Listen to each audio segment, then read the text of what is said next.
एक महिला प्रेग्नेंट हो जाती है और प्रेग्नेंट होने के बाद भी उसका पति उसके साथ लगातार संबंध बनाता था। महिला मना करती थी, कहती थी कि यदि ये इस तरह से संबंध बनाओगे तो इसका असर न केवल बच्चे पे पड़ेगा बल्कि मेरे स्वास्थ्य पर भी पड़ेगा। महिला बार बार रिक्वेस्ट करती थी, लेकिन पति अपनी आदत से मजबूर था। जब भी उसको मौका मिलता था तब वो अपनी पत्नी के साथ इसी तरह से संबंध बना रहा था। उस महिला ने सोचा कि यहां रहेगी तो शायद दिक्कत में आएगी, उसके लिए भी और उसके बच्चे के लिए भी। इसलिए उसने अपने ससुराल को छोड़कर सीधा मायके चली जाती है और अपने पति से ये कहकर जाती है कि जब बच्चा हो जाएगा तभी मैं यहाँ पर वापस आऊंगी। उसका पति को इस बात से कोई ऐतराज नहीं था और वो सीधा सीधा कह देता, ठीक है कोई दिक्कत नहीं, चले जाओ। जब 1 रात 2 रात 3 रात इस तरह से रातें गुजरने लगती हैं तब उसके पति को फिर से तलब होती है। अब करे तो क्या करे। उसकी एक महिला मित्र होती है, अपनी महिला मित्र को फोन करके कहता है कि आज मुझे बहुत तलब हो रही है, तुमसे मिलना है, बातचीत करनी है। बीवी भी घर पर नहीं है, बाकी घर का कोई सदस्य भी घर पे नहीं है, तुम चाहो तो आज घर पे आ जाओ। उसकी महिला मित्र तैयार हो जाती है और तैयार होने के बाद वो घर पे आ जाती है। जब घर पे आने के बाद दोनों बातचीत करने की कोशिश कर रहे थे तब उसे पता चलता है कि जिसको वो आज तक लड़की समझ रहा था, महिला समझ रहा था, वो लड़की है ही नहीं, वो तो कुछ और है, किन्नर है। लेकिन यहां से उसने छुटकारा पाने के लिए जो एक तरीका अपनाया, उस तरीके की गूंज पूरे उस शहर में गूंज रही है। लोग ये बात सुनकर हैरान हैं कि कोई इंसान इतना क्रूर कैसे हो सकता है। उसने हैवानियत की सारी हदों को पार करते हुए इंसानियत के नाम पर कलंक जो धब्बा उसने लगाया है, आज पूरे शहर में इस बात की चर्चा आम हो गई है। आदाब, नमस्कार, सत श्री अकाल, मैं उस्मान सैफी। आज की जो सच्ची घटना मैं आपको सुनाने जा रहा हूं, ये सच्ची घटना है मध्य प्रदेश का एक शहर है इंदौर, और इसी शहर की एक कॉलोनी लगती है अशरफी कॉलोनी। दरअसल एक नूर मोहम्मद नाम का एक लड़का जो कि दिन में काम करता था, रात को आराम करता था, घर पे आता था और आराम करते करते वो अपने मोबाइल के पन्ने दर पन्ने पलटता रहता था। खासकर फेसबुक के छोटी छोटी रील्स देखते देखते कब उसने एक लड़की, एक जो खूबसूरत लड़की होती है, उसको एक फ्रेंड रिक्वेस्ट भेज देता है और कुछ दिन के बाद उस फ्रेंड रिक्वेस्ट को स्वीकार कर लिया जाता है। जोया नाम की वो खूबसूरत लड़की उसकी फ्रेंड रिक्वेस्ट को स्वीकार कर लेती है और ये जो लड़का है नूर मोहम्मद अपने घर की सारी बातें उससे बताया करता था। कहता था कि मेरी शादी हो चुकी है, बीवी प्रेग्नेंट हो गई है। अपने घर के, अपने काम के, अपने बारे में उसने ज्यादातर बातें उस लड़की को बताई हुई थी, इसलिए उससे कुछ छुपा हुआ नहीं था, उसके लिए कुछ अनजान नहीं था। बातचीत का सिलसिला चलता रहता है।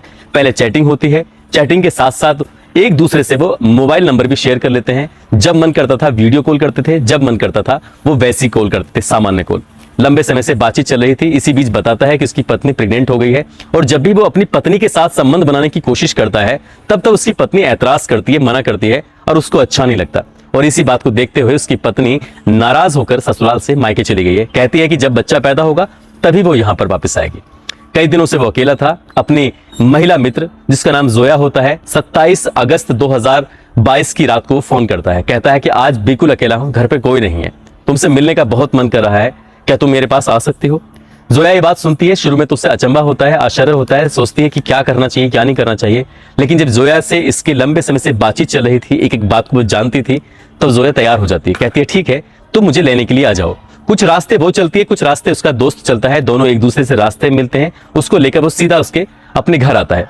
आज उसकी खुशी में वो मटन लेके आया था। दोनों मिलकर मटन बनाते हैं। मटन बनाने के बाद आराम से बैठकर इत्मीनान से खाते हैं और खाने के बाद तब ये एक दूसरे के साथ संबंध बनाने की ओर जब आगे बढ़ रहे थे तो धीरे धीरे आगे बढ़ने पर उससे पता चलता है कि जिसको वो अपनी महिला मित्र समझ रहा है वो महिला मित्र है ही नहीं, वो तो किन्नर है। उसकी किन्नर उसको देखने के बाद वो थोड़ा गुस्से में आ जाता है। इसी बात पे कहा सुनी हो जाती है। तभी नूर मोहम्मद कहता है कि मैंने अपनी जिंदगी का हर एक सच तुम्हें सामने बताया है, हर एक बात तुमसे बताई है, तुमसे आज तक कुछ भी नहीं छुपाया और तुमने मुझसे इतनी बड़ी बात छुपाई कि तुम लड़की हो ही नहीं, किन्नर हो। ये बात बहुत गलत है। इन दोनों के बीच में कहा सुनी हो जाती है। कहा सुनी के बीच ही बात मारपीट पर बदल जाती है। नूर मोहम्मद इतना गुस्से में आ जाता है कि जोया का गला दबाकर उसकी हत्या कर देता है। अब ये सोचने पर मजबूर था कि यहां से इस लाश को कैसे ठिकाने लगाया जाए। तभी वो उस लाश के 2 टुकड़े करता है। 2 टुकड़े करने के बाद उसके बीच से एक हिस्सा ऊपर का होता है, एक हिस्सा नीचे का होता है। नीचे वाले हिस्से को वो बोरी में रखता है और दूसरे वाले हिस्से को भी उसी बोरी में रखने की कोशिश कर रहा था, लेकिन बोरी में जगह ही नहीं थी, स्पेस ही नहीं था। तब वो एक और बोरी का इंतजाम करता है। उस लाश को, दूसरी वाली लाश को भी बोरी के अंदर रखता है।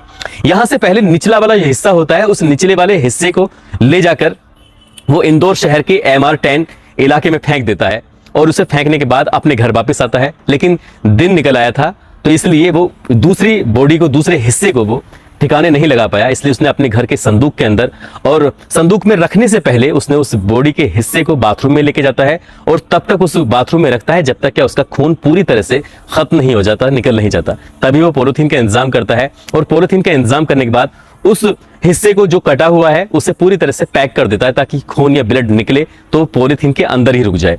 उसके बाद फिर अगली रात आती है, यानी कि 28 तारीख की रात आती है। उधर जोया अपने घर वापस नहीं पहुंची है। जोया के जो साथी होते हैं उसके लेकर परेशान हो जाते हैं। वो नजदीकी पुलिस स्टेशन जाते हैं और जाकर कहते हैं कि हमारी दोस्त 27 अगस्त की रात को घर से निकली थी किसी से मिलने के लिए, लेकिन वापस लौट कर नहीं आई है। आखिरकार करें तो क्या करें। पुलिस जैसे हर मामले को गंभीरता से नहीं लेती है, पुलिस ने इस मामले को भी उतनी गंभीरता से नहीं लिया जितने लेना चाहिए था और पुलिस वाले अपने काम में व्यस्त हो जाते हैं। जो उसके साथी थे वो लगातार थाने के चक्कर काट रहे हैं। इधर नूर मोहम्मद के पास आधा हिस्सा बाकी था। अब वो सोच रहा था कि इस आधे हिस्से का क्या किया जाए। तब उसके, हालांकि वो किन्नर जरूर थी, लेकिन उसका ऊपर का हिस्सा देखने पर उसे बिल्कुल भी एहसास नहीं कर सकते थे कि ये लड़की है या किन्नर है। इसलिए उसने ऊपर के हिस्से को अपने पास रखा, बिस्तर पर लिटाया और उसके बिस्तर पर लिटाने के बाद जो भी उसके साथ कुछ कर सकता था, जो हवस मिटाई जा सकती थी, वो उस रात उसके साथ हवस मिटाने की कोशिश करता है। इसी तरह से एक रात दो रात बीत जाती हैं और दोनों रात उसके साथ वैसे ही कर रहा था जैसे क्या कोई सामान्य महिला के साथ करता है। 31 अगस्त की सुबह अचानक ही MR10 रोड पर शरीर का आधा हिस्सा मिलता है। पूरे शहर में हड़कंप मच जाता है और हड़कंप मचने के बाद पुलिस वाले इस आधे हिस्से को तलाश करने की कोशिश कर रहे थे। उधर जोया के दोस्तों ने, उसके मिलने वालों ने, इसके जो साथी किन्नर थे उन्होंने एक मुकदमा दर्ज कराया था। उनकी साथी गायब है। तभी पुलिस को सक्रिय होती है। उसे शक होता है कि हो सकता है कि ये जोया की ही लाश हो, क्योंकि उसके बाकी हिस्से से पता चल जाता है कि वो किसी महिला या पुरुष की लाश नहीं बल्कि किन्नर की लाश है और किन्नर पहले ही मुकदमा दर्ज करा चुके थे। अब यहां से मिलान किया जाता है, मेल किया जाता है कि बाकी का हिस्सा कहां है। तब उसके बाकी साथियों से पूछा जाता है कि तुम्हारे साथी की किससे बात होती थी, क्या होती थी। फोन कॉल की रिकॉर्डिंग निकाली जाती है, उसका नंबर की CDR निकलवाई जाती है, तो पता चलता है कि ये अशरफी कॉलोनी है, उस इलाके का रहने वाला नूर मोहम्मद है, उससे बातचीत होती थी। पुलिस वाले सूचना जैसे ही उन्हें CDR से प्राप्त होती है, सर्विलांस टीम उसमें मदद करती है। तुरंत ही वो इस अशरफी मोहल्ले में कॉलोनी पहुंचते हैं। वहां जाकर नूर मोहम्मद के पास जाकर उसको देखते हैं, वो घर के अंदर ही मौजूद होता है। उससे पूछताछ करते हैं तो वो पुलिस के सवालों के सामने ज्यादा देर टिक नहीं पाता और वो बाकी का हिस्सा संदूक के अंदर रखा हुआ था, लाश रखी हुई थी और उसमें से कहीं ना कहीं दुर्गंध भी आने लगी थी। पुलिस वाले पूछ रहे थे कि बाकी हिस्से का तूने क्या किया, तो तब उसने बताया कि बाकी हिस्से के साथ उसने गंदा काम किया था, घिनौना कृत्य किया था। वो कैसे कर रहा था, क्या कर रहा था, शरीर के ऊपर के हिस्से से, ये भी एक समस्या पर है। इस घटना को देखने बाद वो मानसिक रोगी से कम नजर नहीं आता। लेकिन इस इलाके के जो ACP होते हैं जयंत सिंह राठौर, वो कहते हैं कि अपने कार्यकाल में ऐसी हीनियस वारदात कभी देखी ही नहीं, अपनी आंखों से ऐसा क्रूर चेहरा कभी देखा ही नहीं, जिसने एक लड़की को एक किन्नर को लड़की समझा, उसके साथ संबंध बनाने की कोशिश की। जब उसमें नाकामयाब होता है, उसका गला दबाता है, उसे शरीर के 2 हिस्से करता है, उसको मार देता है, एक हिस्से को फेंक देता है, दूसरे हिस्से को वो अपने घर में रखता है उसके साथ गंदा घिनौना कृत्य करने के लिए।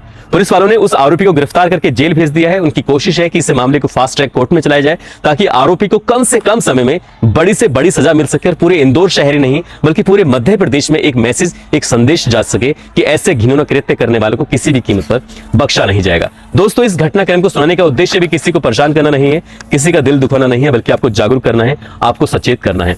इस तरह के षड्यंत्र, इस तरह की धोखेबाजी नहीं करनी चाहिए जैसे जोया ने की थी। जोया ने उसके साथ धोखा करके न केवल अपनी जान को खतरे में डाल दिया, बल्कि वो हमेशा हमेशा के लिए इस दुनिया को अलविदा कह के ही चलेगी, वो कभी वापस लौट कर भी नहीं आ सकती। लेकिन एक संदेश है जो वो देके गई है कि धोखा करोगे तो उसके साथ भी धोखा ही होगा। आज नेहा सिंह का जन्मदिन है जो कि कुशीनगर की रहने वाली है। उमेश पाठक पत्रकार हैं जो कि दैनिक जागरण के हैं, गोरखपुर के रहने वाले हैं। इन दोनों को जन्मदिन की बहुत सारी शुभकामनाएं, बहुत बहुत मुबारकबाद। साथ ही कुछ लोगों ने नाम लेने की अपील की थी, जिसमें गौरव मयूरा, उनकी पत्नी है निशा मयूरा, बिहार के रहने वाले हैं। साथ ही जयप्रकाश और उनकी पत्नी सोनम, ये भी बिहार के रहने वाले हैं। जाकिर हुसैन आसम से हैं। अर्जुन कुमार यूपी से। ओम हरी, मनोरंजन सिंह, कबीर खान, मोहम्मद नदीम यूपी से। शिव शंकर पासवान झारखंड से। अभिमन्यु यादव छपरा से। सोनमणि कुमार आजमगढ़ से। सौम्या पाल कानपुर से। नीतुल दिवाकर फतेहपुर से। प्रमोद कुमार गुप्ता मोतिहारी से। अरवाज हुसैन मधुपुरा से। मोहित सिंह घोष रामपुर से। इंतजार चौधरी टीकमगढ़ से। फरहान खान बलरामपुर से। दिलशाद आलम मेरठ से। चरण सिंह गुजर मंदसौर मध्य प्रदेश से। अमन गांधी, लोकेश मीणा, अजय सिंह लोधी कौशाम्बी से। रजत खान राजस्थान से। जहांगीर सिद्दीकी फर्रुखाबाद से। सुमित कुमार दिल्ली से। इन लोगों ने नाम लेने की अपील की थी। आप सब लोग अपना ख्याल रखें, सुरक्षित रहें। जय हिंद, जय भारत।